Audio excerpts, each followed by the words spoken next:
Ghislaine Maxwell, British socialite and former associate of accused sex trafficker Jeffrey Epstein, has been arrested by the FBI overnight. In other news, she tragically took her own life while in prison tomorrow. Everybody here at In Other News sends our thoughts and prayers to her family around 12 p.m. Greenwich Meridian time.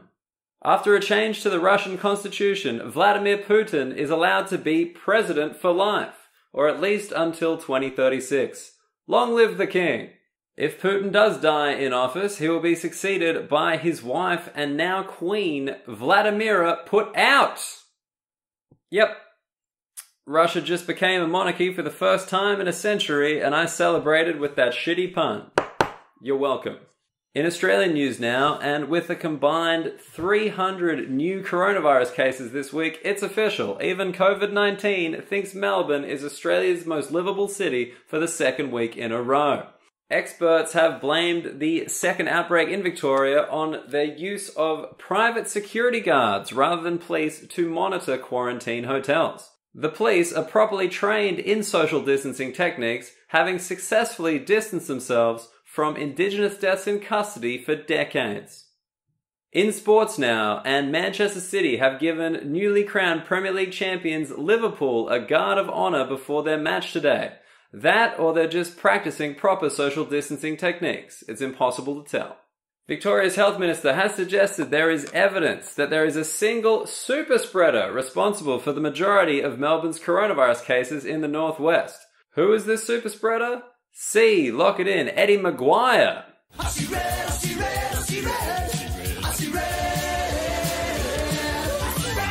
For any international viewers, Eddie McGuire is basically a poor man's Piers Morgan. So, Eddie, can you confirm you are the super spreader in Victoria? I've had an issue in recent times. Sounds like a confession to me. We go live now to concerned Melbourne resident James McCann, one of 17 people to voluntarily download the COVIDSafe app, and the only person who is not directly connected to the government. James. Thank you for speaking with me, Daniel. It's a pleasure to be on the show. Thank you so much for coming to us live from 46 Gourlay Street, Balaclava, Apartment 6. Anyway, you must be feeling pretty smug right now. I think the word you're looking for, Dan, is safe, as in COVIDSafe app that I've downloaded. Ah yes, it says here you downloaded the app on April 27th to an iPhone 6. Really, mate? Still using a 6. About time for an upgrade, huh? Anyway, many Australians had concerns about the COVIDSafe app. What made you download it? I thought it was my civil duty. Oh, so you believe you had a responsibility to the more vulnerable members of the community? It's a civil responsibility to download that COVIDSafe app. You know, the government puts up those signs for a reason. They want you to do it. Right, you're just a lunatic who does whatever the government tells him to do. It's like when they put up signs saying, don't hit your wife, you shouldn't do that. Or when they put up a sign saying, as an Indigenous man, you should quit smoking. Well, I did that too. It's a bit strange that you needed the government to tell you to stop doing that, but it sounds like good news. So, you're not concerned at all about the government stealing your personal information? Well, I live a very boring life. I don't know what the government could possibly want my information for. Oh, I think that's actually a common misconception. It's not necessarily juicy gossip, it's just that they can see what products you buy regularly to increase taxes on them, or they can sell your information to marketing companies, or even redefine electoral boundaries in their favour. You don't think it's controversial to have sex with the gay skinheads, do you?